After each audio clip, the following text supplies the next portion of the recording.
Hey guys, this is Darron. You're about to watch a video from my full stack React Native course on Udemy.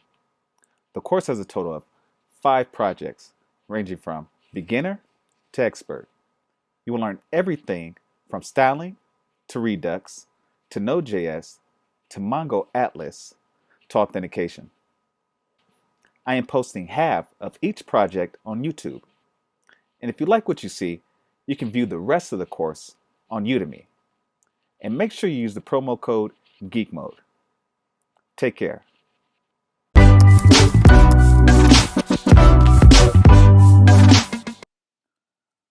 Okay, so I just gave you guys an introduction to React navigation.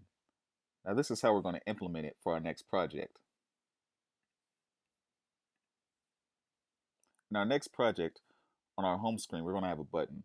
Our button is going to help us utilize the stack navigation, which redirects us to a new screen when we have the user perform any kind of action.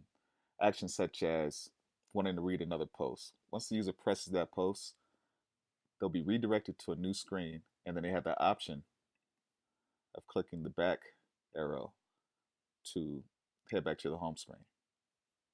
Also, as you can see in the header, we have a drawer. Drawer navigation is something that we see on applications similar to Amazon.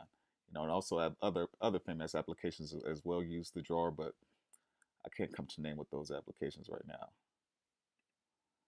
And then also we're going to implement the tab navigation, which is the most common. Right below in our footer, we have our home screen and our profile screen. So, hope you guys are excited.